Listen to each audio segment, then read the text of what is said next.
Le mois sans tabac est l'occasion de sensibiliser les gens au cancer du poumon et à l'intérêt du sevrage tabagique. En effet, le tabac est la première cause de facteur de risque de cancer du poumon. Et pour vous donner une ordre d'idée, dans le monde, en 2018, c'est plus de 2 millions de nouveaux cas et 1,8 million de décès. En France, il s'agit d'environ 45 000 nouveaux cas et plus de 30 000 décès par an. Il s'agit donc d'un vrai problème de santé publique, car c'est le second cancer en termes d'incidence, mais surtout le premier cancer en termes de décès. Pour vous donner une idée, la survie à 5 ans est uniquement de 15 à 20% lorsqu'on prend tous les stades ensemble. En revanche, si les patients sont pris en charge à un stade localisé, opérés, ils ont une survie de plus de 80 à 90%. Le problème, c'est qu'aujourd'hui, seuls 15 à 20% sont diagnostiqués à un stade précoce. Donc l'objectif, c'est d'arriver à augmenter ce taux de patients découverts à un stade localisé. Alors quel est le moyen? Le moyen, c'est un dépistage. Le schéma de ce dépistage, sur quoi il repose? Il repose sur un scanner du thorax qui est faiblement dosé et sans injection.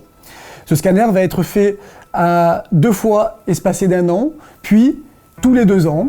Et si jamais on découvre quelque chose, ça va être surveillé, réévalué, voire prolonger les explorations pour aller, si besoin, jusqu'à une documentation ou une intervention.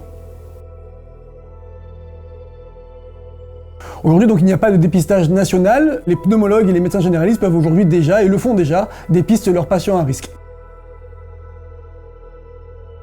C'est quoi la population cible donc? Il s'agit des patients de 50 à 75 ans qui ont plus de 25 ans de tabagisme, où ils fument environ plus que 15 cigarettes par jour, ou alors les anciens fumeurs qui ont arrêté depuis moins de 10 ans.